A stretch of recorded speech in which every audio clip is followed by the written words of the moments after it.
live. Philip, I love it. How's it Live, going, man? Good. Everything's great. Yeah, you sure about that? Maybe. I got this in a different way than I wanted it, but hey, we'll make this work. Yeah, whatever. Yeah, We'll make exactly. it work.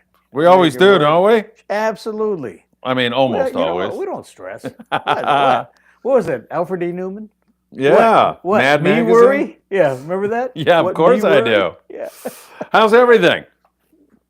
Everything's great. Have a great time. I had the old king of the fishing rods for many years. Yeah, Gary Loomis was over at the house. Oh, really? He's had his family over there. How's he doing? He was doing great. He looked a lot better. And Good. they were all at Disneyland. He flew in his grandkids and kids from back east, Tennessee, and no, it was in Mississippi. This group, Yeah.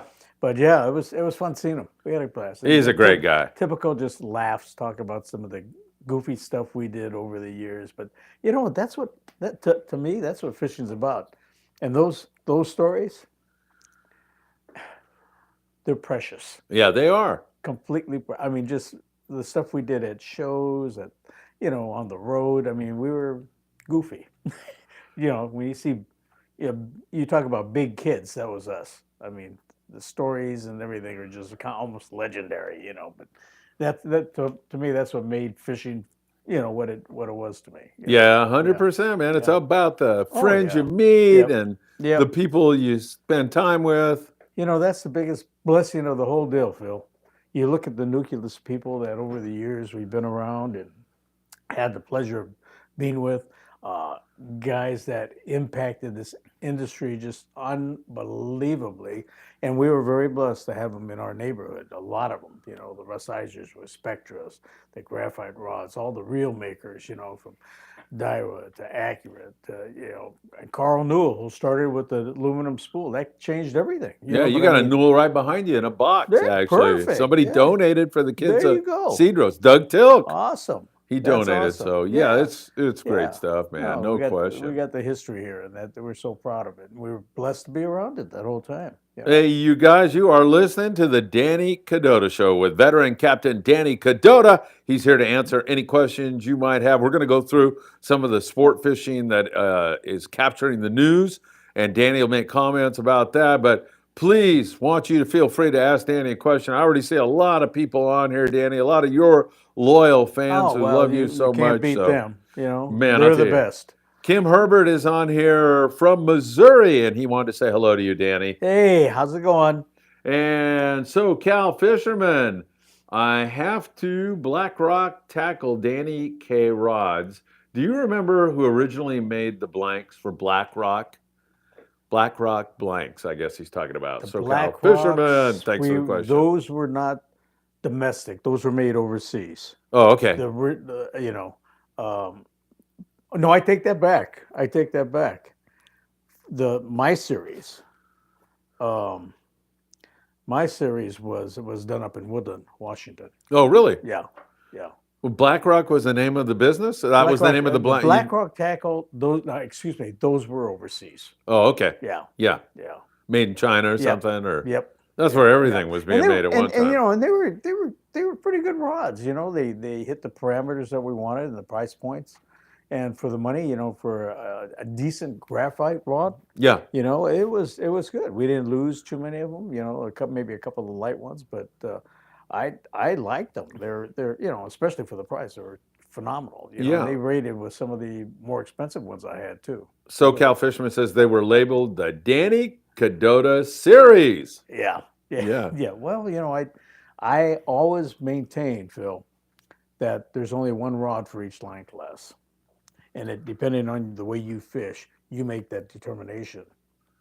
But that's what I did. I assessed one rod, one reel for every line class. And then some I had multiple, depending on the utilization. If I wanted a longer cast or fishing, touchier fish with, say, like a bluefin, then I'd lengthen out the rod to 9 feet, 8.5, 9. Depending on, the specific utilization for it.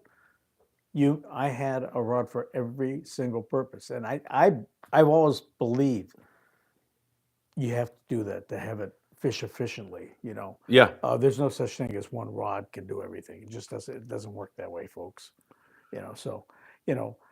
when you talk to your guys in your tackle shops and guys with the experience, they'll tell you we all have rods for one specific use, and when implemented that way, you're the most efficient. You can do your most damage. Hit that like button, everybody. We deeply appreciate you coming to Danny's great show. I love seeing Danny every single week, just as much as you guys like tuning into his show. And good news, Danny, Michael Limon and Dan Lightfoot said they're on their way. Oh, They want you to witness another giant sand bass being I lost can't. by Grandpa. Yeah, I want to cheer that one on. Yeah. Yeah, but that's right. Mike will make up for it with the count. And folks, in case you don't know, last week after Danny's show, Michael Limon, a kid that hangs out with us all the time, great kid, ran down to the docks, hooked a big sand bass. Grandpa went to help him, and it busted off. So we're going to rub it in Grandpa on. farmed it. We're going to mess with Grandpa for a long time to come. Isaac Parcells says, good evening, Danny and Phil. Isaac, good to see you, my friend, and welcome to the Danny Kadota Show. So, Danny, once again, we went through this full moon, and those fish kind of didn't bite. I mean, it's been pretty predictable. Yeah, it has, but it's fish. It's fishing. I mean, there's a point. I remember growing up, my grandfather would not fish on a full moon, and then as I started experiencing things myself. Okay, bass guys. Here's for you, freshwater bass guys. When a lot of guys had that same mentality, I found out that my very biggest fish, my big trophies, came off, either a couple days before, or a couple days after the full moon phase. Yeah. So, I myself threw that theory out, and I kind of kept it quiet because I didn't want everybody fishing that time. I wanted to have spots that I could fish, a couple spots without having, had anchors drug through it and everything prior to getting there. Yeah. So, I've changed my attitudes about a lot of stuff, and and fishing all these years, I've seen good bites on full moons, Yeah. new moons, everything. Yeah. So, what the trick is? You gotta go. You just have to be on the water, and it's the right place at the right time. But if you put your time on the water, you're gonna get them. Whether it's a full moon, a new moon, whatever. Chances are good. Your odds are better when you're on the water. That's all I can tell you. Go fish. All right, that's good advice if you ask me, because some of the trips that I thought were going to be the worst possible trips, the weather's up, it's crummy and everything else. One in particular on the Amigo, Jeff Jessup's running the boat, tells me before we leave, the Independence had 150 big yellows on Cortez Bank. It's blowing 25 knots. We're on the Amigo, and I said, "Can we get there?" And he said, "We're sure as hell going to try." And we made it, had a memorable, wide open, big yellowtail bite. We went into Pyramid Cove that night to get out of the weather, poked our nose outside of Pyramid Cove, and had bluefin tuna limits. So, like you say, I mean, if somebody would have given me a choice after listening to Jeff say, I probably would have said, let's postpone this. Yeah. No, And it would have been a huge mistake. Fishing, yeah. The fish aren't affected by the wind. We are. Yeah. But they're certainly not. Right. And there's a lot of different things. But you can't catch them from, like you said, you can't catch them from your living room. You have to give yourself that opportunity by being on the water.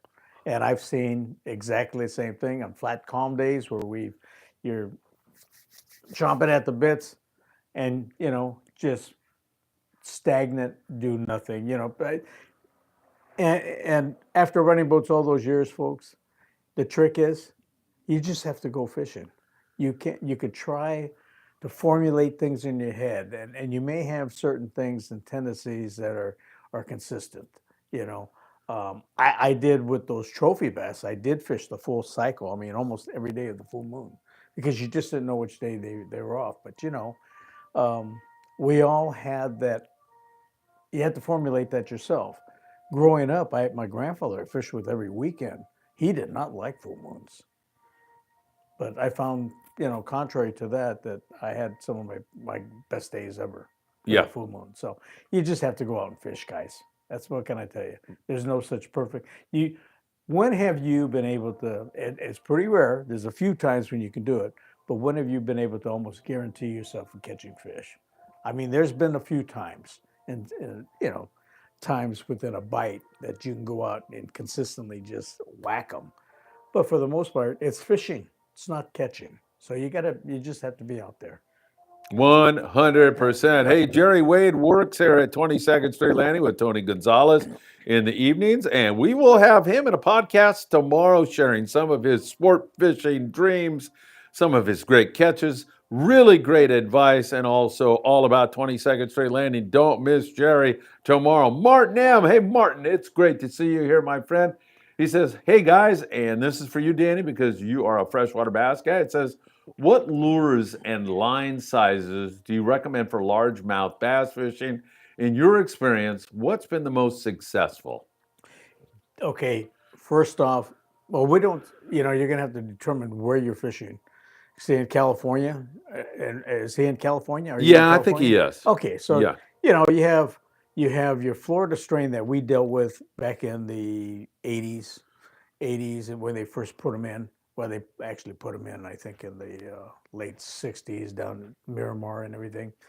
But we've always had the northern strain that was the original stocking of the bass that were in California.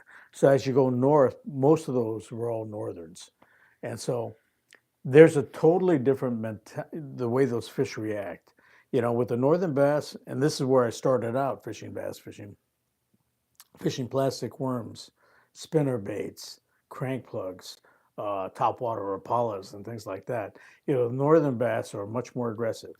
Now, when they introduced the Florida strain out in San Diego, and it started at Otay, and then they started putting them in all lakes down San Diego, and they started to bring a few up here, and they went into Castaic, Casitas, and a few others. They had a totally different characteristic as the way we didn't get them as well with the artificials, and they were much more susceptible to getting them on live bait. So they were fishing water dogs, mudsuckers, crawdads was always my best bait for all my trophy fish. We caught some nice. I had some real, fishing big water dogs down in Vail Lake when Vail was on fire. We had some unbelievable limits down there Yeah. with water dogs, mixed water dogs and crawdads. But my real big fish have all come on crawdads because at the time when they're peaking with their weight, generally, and they spawn earlier than most of the other fish, the smaller fish, they were spawning anywhere from December, January, and February, and March. And by March, it was pretty much over. They spawned out, and it was the bigger fish that took the first spawning beds. They had their pick. It was like they're the king of the hill, so they had their pick of the best spawning areas. I caught them on my favorite spots, and it had to do with the conditions, the structure on them. I don't want to give everything away because you guys need to go out and figure that one out. I have mentioned it in the past, but there was a consistency with the structure and the current, and that's where we were blessed having that background from running sport boats. Setting up on the spots with respect to the current and the wind and everything. It was a huge deal, and it happened to work with those trophy bass. So, and that's why a lot of the San Diego skippers, guys up here like Taka and Kenny Hess came out there. We had a lot of guys from up here, and then all the Sanson brothers, the Dave Williams, the Buzzies, the Ray Monteras, all those guys in San Diego. We fished on the anchor and fished live baits, for the real big fish. And it was because we did it with respect to the current and the way the structures were in those particular lakes. But it gave us kind of an edge, because that's what goes through our minds when we're fishing out at Tanner, Cortez, or the islands. You're on structure and you're setting up on that structure with respect to the way the current's going. And Martin also asks, when you're throwing artificials, what pound line are you fishing? What do you recommend there? I typically fish a little heavier Yeah. with my artificials. When I started out, we fished straight 15, but we were using fiberglass rods and Abu Garcias and throwing DB3s, Bagleys. I used to make my own spinner baits, plastic worms with probably 3/16 weights. as I started fishing more the live baits, we dropped down in line size, because that's the other thing is the bigger fish did not make the mistakes that the younger fish were very aggressive, but the bigger fish didn't do that, you know. And even with the live baits, I dropped down. I fished as low as 6, 8 and 10. And I mean, if it was wide open bite, I probably would have used 12-pound. But with the Floridas, it was different. It was just different. It was essentially like fishing bluefin. If I were going to give you an analogy, it's like fishing bluefin instead of an albacore. You had to use a little more finesse, lighter hooks, lighter but stronger hooks. Once again, we had all the strongest knots out there, the Miller knots, and there was so much that we did, camouflaging our line and stuff that I think all that together made the difference on our performance. And so that was, and that all comes from, overall, bringing our saltwater experience into freshwater and crossing it over. And so, we were blessed having that background. Yeah. Good stuff. Great answer, Danny. Thank you, Martin, for the great questions. Lots of people watching. Mackey's on the 405 freeway trying to get here. He may have to head directly to Island Fishing Tqckle for our 6 p.m. Tackle Shop Confessions. The president of the Redondo Beach Rod and Gun Club graces us right now, Danny. Oh, my Charles goodness. Zimmer with a really good question. Chuck! Go ahead. Chucky Poo. Chuck, who donated his time and expertise to wrap Paulina's rod, and it's beautiful. So I get to take that tour in Mexico. Chuck's awesome. What a great guy. He is. Yeah. Though he's listening, so he's going to get. Okay. He's going to get. I don't have to butter him up any. Yeah, he's Okay, getting good. a big hat, Okay. man. He's impossible. He wants to know how what effect the full moon had on albacore fishing.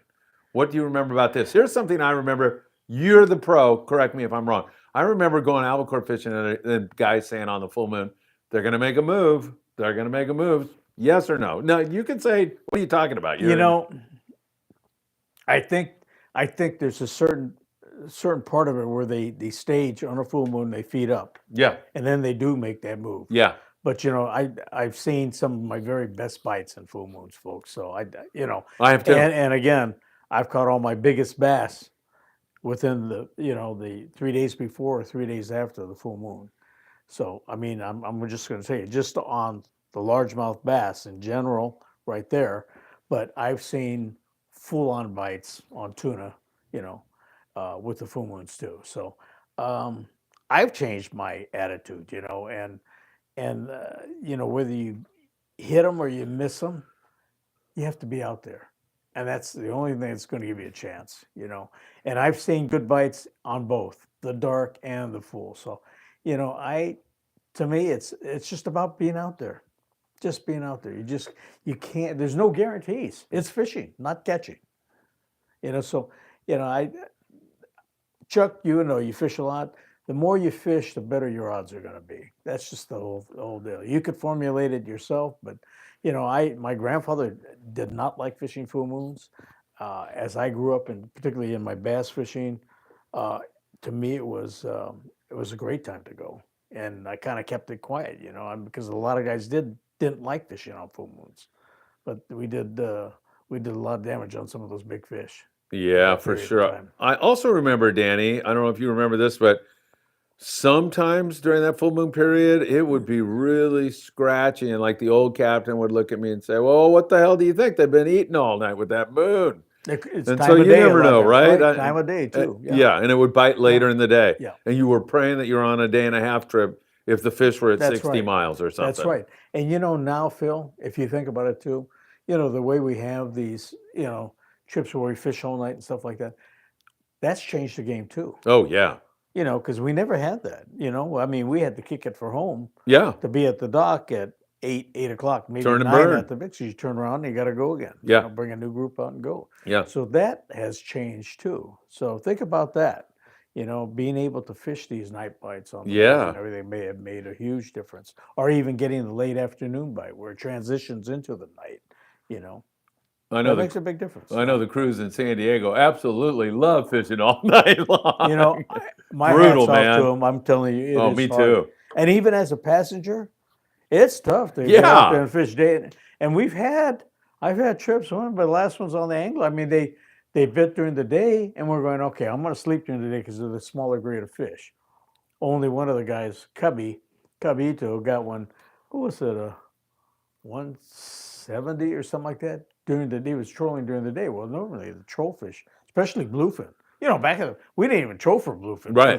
back in the day. But he got one on a halco, and after that, now everybody stayed up. So you're up all day now trolling because you catch a big one during the day, and then you're up all night fishing the flatfalls and the big flatfalls for the big fish. So it's brutal. It's brutal. You got to pick and choose. It's so funny that you point that out because it's all true what you just said. On the other side of the coin, you're looking at a deckhand who hasn't had a day off for 25 days, and they're still performing at a professional level. It's amazing. Those guys are awesome. My hat's off to them because, usually once we scrub the boat and cut the fish on the way in, you might get an hour or two of sleep. These poor guys now, it's brutal. They work their behinds off, folks. So make sure you take care of them, people, because it's brutal. It's a tough job. It's not an easy job.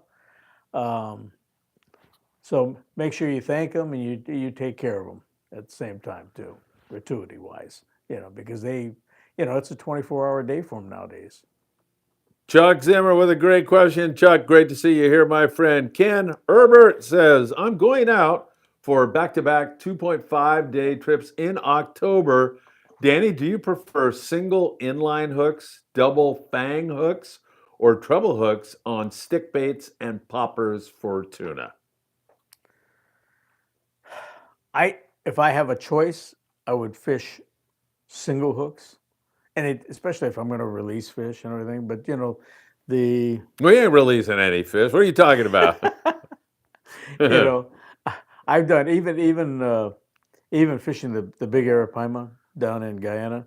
There was you're going to release them all, but you needed to have extra strong hooks, and you did want a 3-bar because it was very easy to miss, and their jaws are like trying to, when they're grabbing your bait, it's like two pieces of solid fiberglass coming together. They got a lot of pressure, and you got to really drill them with the 80-pound, come back, point the rod, point it, and just dig into them, How do I give an analogy? Maybe like when you're wahoo fishing or something, you got to really get the hook into them, so and we did catch and release every bit of those, but without it, you can't get the hooks into them. So I think a lot has to do with what, which specific species you're targeting, their configuration in the mouth, whether they have really hard jaws like the arapaima and stuff like that, or whether it's like a bass or a tuna where it's softer.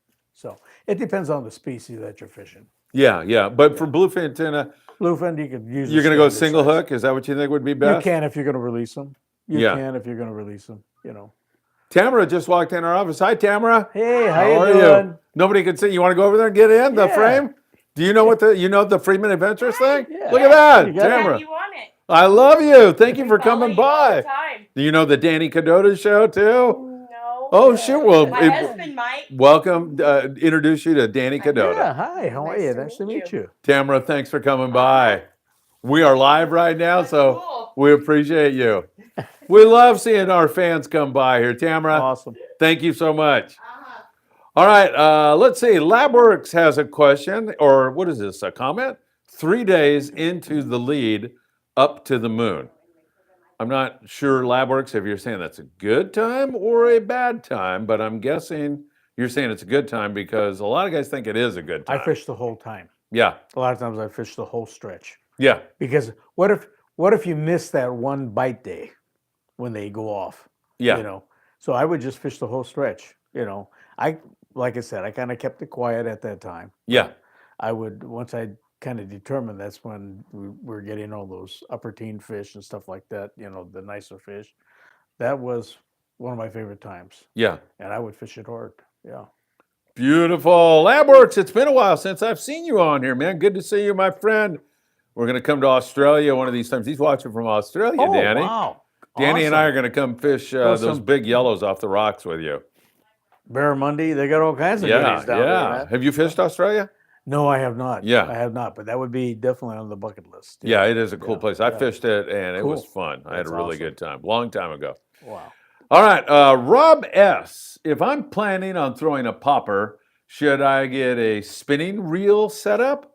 And do they have any? And do you have any suggestions? So, throwing a popper. A lot of guys use a spinning reel. I know Sam likes that Yeah, over there at yeah, Island Fishing yeah. Tackle. Let's ask the question just to kind of go along with Rob. Is there a taboo in your mind? Do you look at a guy fishing a spinning reel like what a duck? No, Or anything like I've that? seen some guys handle spinning rods that were just deadly. You know, for me, on the bigger fish, because as you get older, you're going to implement the rail. It's pretty hard to implement the rail with the spinning rod because the line's on the bottom side of it, you know. Where on the top, if you have it laying up, your guides are up there, it's keeping it off the blank, you know. But in a spinning situation, the line's underneath, so you're not going to be fishing the rail. So, if you know, fishing a real big fish would be really tough. Yeah. And the other thing is, with me, I fish with the angles because we've determined through studies that the lower the angle, the more pressure you can keep on that fish. You know, as you go up higher and higher, your pressure drops off.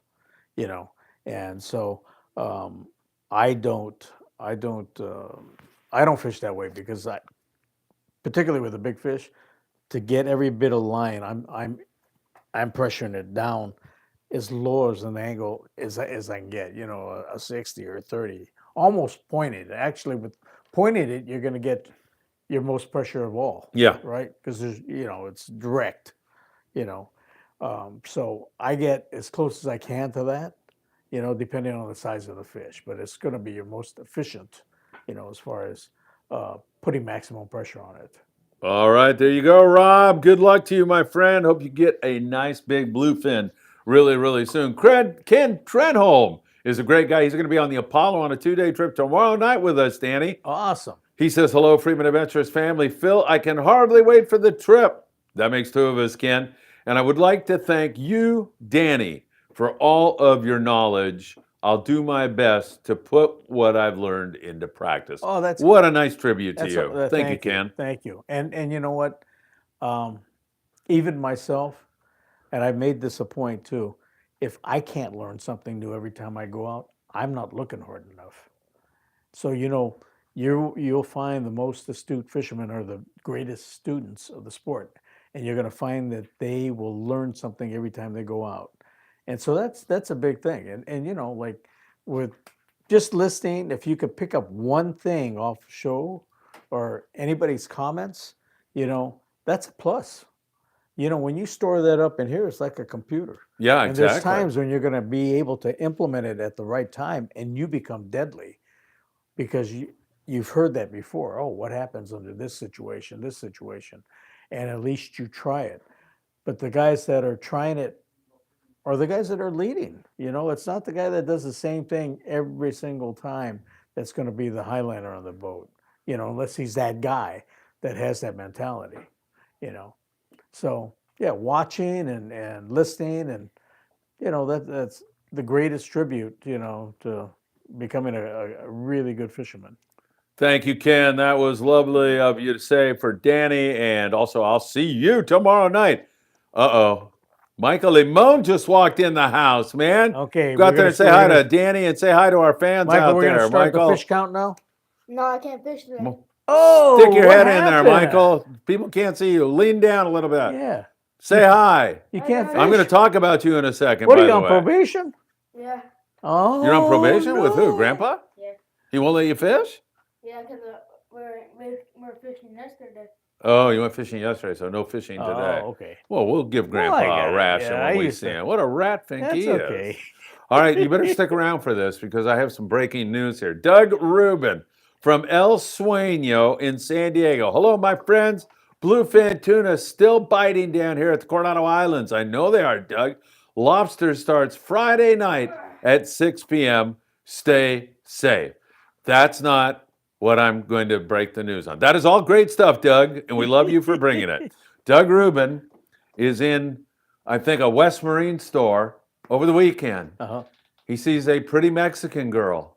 And he walks up to her and he says, "You're Paulina. I've seen you on the Phil Frieman show. Let me take you to lunch. Let me take you to the San Diego Marlin Club." Michael, do you want to go out and say anything to Doug Rubin, or you want me to tell him to keep his hands off, or what? Yeah, be careful, Doug. Michael said, that's his girl, so you behave yourself. Here comes the bad grandpa. Won't let the grandson fish today. Rob S. Great info. Almost didn't think of the rail. I'm old and rail dependent. Oh, heck yeah. Heck yeah. Good stuff. These guys Yeah. had a great trip on the Freedom. They had 47 bluefin tuna. Oh, really man. great fishing for them Awesome, yesterday. Awesome. So Awesome. I'm talking about Dan Lightfoot and Michael Limon, who are both here in the Michael, house you with us. went yesterday? How'd you like that? Did you get a bluefin? Good, man. You the man. That's awesome. He was almost the top stick. He got That's awesome. He hooked 8, got 5, got 5. Bob Osborne was sitting next to me watching the video of you pulling on the fish. He goes, "Whoa, Michael knows what he's doing." So you get all the Michael, one hot of these shots. days you're going to be running one of these boats. You know that, right? And Grandpa, you weren't here when I just made the next announcement, but Doug Rubin, who has a boat called the El Sueño in San Diego, was in West Marine yesterday. Did you hear what I told Michael? No. And he sees a pretty Mexican girl and he goes, "You're Paulina." "Yeah, I seen you on the Phil Frieman show." She was there with her mother, Yeah, I seen him. took her out to lunch and everything else. So Michael told Doug to back Oh, off. Michael. We're with you, Michael. We'll send Benny the knee breaker down there and see what we can do. All right. Hey, Chuck Zimmer, I thought we got rid of him.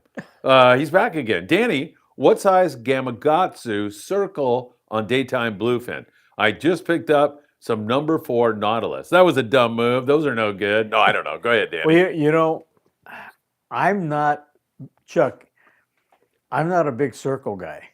You know, I'm the old school swing and whack 'em. What I did experience, and boy, I'll tell you what, that one trip we had with all the skippers, I went through the gamut. Phil knows that. You know, we started out with 20-pound fish, so I went with a light hook. It was a light Gamakatsu. And we're fishing, and you get bit right away. And this thing is super light, and it's got a ring. And I hooked the fish and it walked on me. And, everybody else is getting these 20-pound bluefin. I'm going, what the heck is going on? Well, I get it up and down because they had the pool on them. And they were, probably 60, maybe a little bit more. I end up straightening it out. But, that Gamakatsu that I utilized, I used for albacore and light, smaller bluefin, and it's unbeatable because of its weight. It's so much lighter than any hook, and this is with a ring on it. And I don't know why I'm feeling in my head, but I'd be able to tell you the grams, but it's so much lighter. But what I did that after straightening out that hook, I went to an Owner Gorilla Light, hooked the fish, straightened that out, and I ended up using. And fortunately, I went to a 4X heavy, mustad with a ring, because all those fish, and Phil remembers that trip, most of them are all that 60 to probably 100-pound range. So, you have to judge it by, the hook size is going to be determined by the size of the fish for the most part. If you want a lot of bites and hook a lot of fish, you go with that lighter hook. But you have to assess the hooks depending on the size and the weight of the fish and the line you're using. You have to really match everything perfect. Perfect. Yeah. All right. Well, hey, you knuckleheads were out yesterday on the Freedom. What size circle hooks were you using? Size 6 and 4s. Okay. And any particular brand? The blacktail one. The Blacktail, Izzy and Sky. We love them. It was weird. They were everyone got hooked in the side of the mouth. Not one of them had a hard time. It pulled it right out, right in the side of the mouth. No problems. Not one broke. Not one bent. Not one came out. Pulling hard. Well, you're only pulling with 20-pound test line, so Well, it's that's hard. good though. it's You harder didn't to straighten it. pull. That's good. That's really. But it's weird. We were just dropping the line. We weren't casting out. We're dropping the sardine, and it was going straight down, and they came out from underneath the boat and hammered it. That's pretty cool, right? That's pretty. I love is that. awesome. Heck yeah. Oh, you only had a few we cast out and they got, but for the most part, just drop them down there, and they were coming out, and they felt like trout biting. They went like this. They didn't even take off. They just like kind of messed with it, and then you know you're hooked. All right, great stuff, Awesome. man. That's good That stuff. is cool. All right, Chuck. Excellent question, as always. I just say that because I want to pick up Paulina's rod, and I will not give it to Doug Rubin to deliver to her. You trust me, don't you? With Paulina? Oh, he does. Sucker. Cue Ball is in the house. Hi, Captain Danny and Phil. Cue Ball. Man, I saw you on the morning briefing this morning. I see you on all of everything we do, and I can't thank you enough. Jake Winggarden. Jake, it's good to see you. Good afternoon, Phil and Captain Danny. Jake, you are the man. I see you here all the time. Also, really, really appreciate it. Hey, yeah, Bunga Wharf Rats. Hit the like, guys. Yeah, hit that like button, please, everybody. We really appreciate it when you do that. Dan was also saying that lighter line was the key yesterday, like 20 pound, right? I mean, That's typical old bluefin fishing. yeah, he said Smaller hooks. that was pretty important to fish. Yeah. This is Dan Lightfoot, by the way, everybody. Michael Limone's grandpa. You guys all know him, but light line, right? Yeah, 20-pound test was key. They got a few on 30. I think they hooked one on 40, but for the most part, 90% of them was on the 20, 25-pound test. Naturally fluoro, and I hate fishing fluoro, but I had to fish fluoro. Oh no, fluoro and bluefin yeah. go hand in hand. Oh yeah, you needed Yeah. fluoro. Yeah. You needed that fluoro. I tried without fluoro and couldn't get bit without fluoro. As soon as I put it on, I started getting bit. Oh my God. I never thought I would hear those words come out of his mouth. All I've heard from him before, Danny, is that's a bunch of bull spit. You know, you don't need no fluorocarbon. Yeah. Whoa, a Yeah. conversion. You've converted to fluorocarbon. I didn't have no choice. I wanted to catch fish, so I had to do it. You got to do what you got to do to catch it, right? Danny shaking his head, yes. You know, in the early days, I literally, when they first came out with it, I went in my next door neighbor's pool to test it for myself. And that, along with that and camouflaging the line, you couldn't see it because it breaks up the gradients. It's the light they see, right? It's lights that's transmitted down the line. But when you break it up with gradients of like the green marks a lot, the gradients like that, you know, green, clear, you couldn't see it. And I got to credit, I got to tell you, I had the blessing of knowing Doug Hannon, who they called the bass professor. And it was Doug that got me to start camouflaging the line. And it worked on my freshwater bass.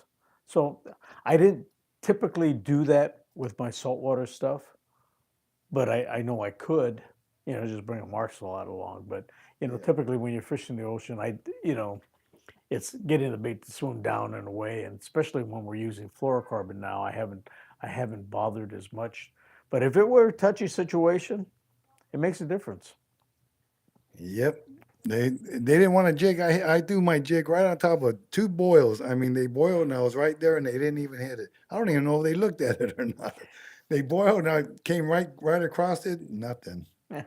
They didn't. Oh, it's a straight bait, straight sardine, lively one. You get that lively one that takes off, and you're gonna get hit in 2 or 3 seconds. Man, where have you heard that before?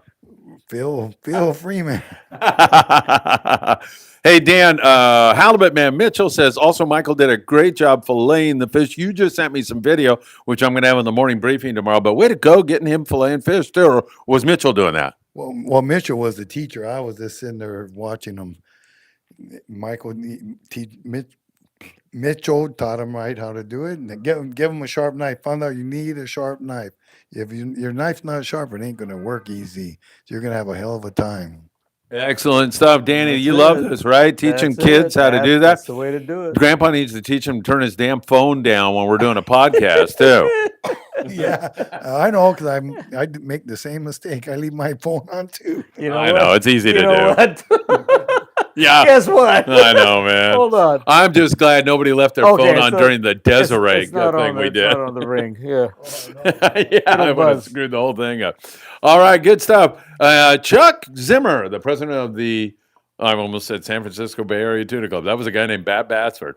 Redondo Beach Rod and Gun Club says, when is Michael's birthday? Let's first of all answer that question. You don't know when your birthday is? May May 7th is his birthday.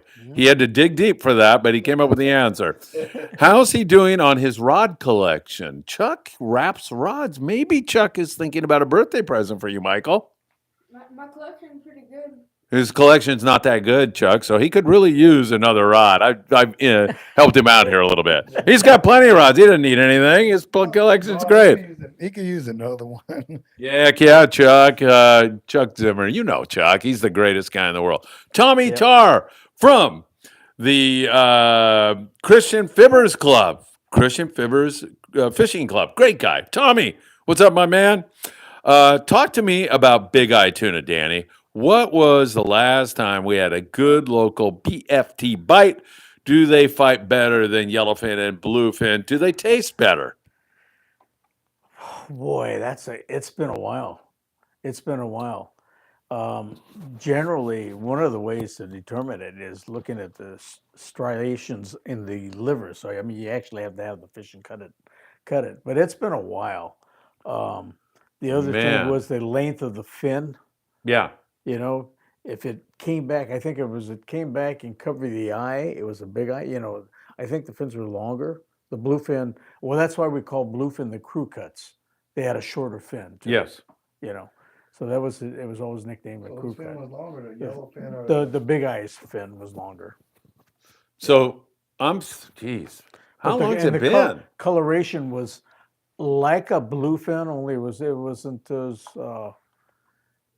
how do you say it? I mean, it was just the color wasn't as the brightness wasn't as bright as like a bluefin, you know.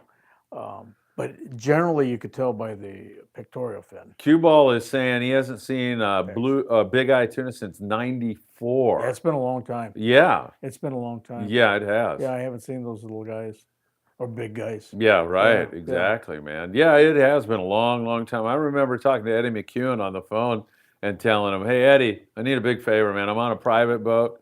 Can you dope me up on where this fish is, please?" And I promise. He goes, "Phil, you're not going to put this on 976, are you?" I go, "I swear to you, this is." And man, he put us dead on that fish, man. It was bitching. It was boiling off our swim And if step, you Danny. remember, they fought different. They sat more up and down. Oh, heck yeah. They didn't do that screaming and run, but they sat up and down and just sat under the boat and said, "Move me." Try to move me. Yeah, exactly. But yeah, they were brutal. Rob S. says, how often should I reline my braid? I've heard several things. Some say yearly, some say 3 to 5 years. I think you can go pretty long, can't you? Or what do you say? Okay, so I have some original braid from Russ Iser when they first developed braid. I changed it only because the number of carriers, you know, they have it now where with more carriers, which means the number of strands, okay, the line is more concentric. It's more round now with more strands. It's more costly to put the strands, you know, the number of strands, because it's more expensive to do that weave in there. Some of the early stuff that Russ Iser came out with, some of the first braids we had were really 3 and 4 carrier. They're very thin. They flattened out. If you didn't cross the line back and forth, it would dig into the spool. So it's different. But now the lines are very concentric. They're round. They add more. I mean, I brought back some Torre that was 16 carrier, which means there's 16 spools aligned, and this machine intertwines like this. And with the 16 different spools, it was like, what was it? It took 1 hour to do like 1 yard. But you should watch these machines. The machines go like this in a certain order, the way it aligns all the 16 braids. But that thing was so concentric and round, it was unbelievable. And I was lucky enough to get several spools of, in Japan, they call it omiyage. And it's, you know, I found out the president of Torre, you know, was a wine drinker. So I brought over a case of mixed fine wines that I got from my son-in-law. He has a wine shop, you know, the Crush over in the Wine Crush in Long Beach. And I gave him, you know, a 6-pack of really fine wines. And he gave me stuff I couldn't even have paid for if I wanted to. 2 spools of, one of 100 and one of 130, 16 carrier, which those spools were probably pretty close to, I think it was $1,500 per spool Jeez. at that time years Wow. ago. So it's like gold. It goes on my very best reels, my heaviest stuff for that. But hadn't had to change it. They cast beautiful. I've never lost a fish. It's just tremendous. So it depends on the manufacturer too, is how concentric and how strong the lines are. But I haven't had to change any of them, and I had some of the stuff that Russ, the original prototypes for Spectra, the first, which were real crude, 3 and 4 carrier. I won't use it anymore because it digs into each other. But I kept it for the sake of Russ Iser being the guy that started it all. Good stuff. Hey, Yeah. folks, we're getting ready to wrap it up because we have a 6 p.m. live show at Island Fishing Tackle Yep. Shop Confessions. But before we run off, 540 Slingers Club, Jeff Yeomans wants to say good afternoon. He's heading out on the Pride. I'm not sure if it's tonight or not for a cool, 2-day trip. cool.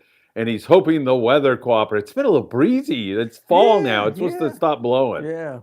Usually fall fishing is really nice. Yeah, I'm Keep your hoping. fingers crossed. Yeah. Hit that like button, everybody. Isaac says, Danny, how do you pick braid? Let's see, because let me just do something here because I can't see it. There's something blocking it. All right, here we go. Danny, how do you pick braid strands? Which one to use? Braids? You mean the manufacturer?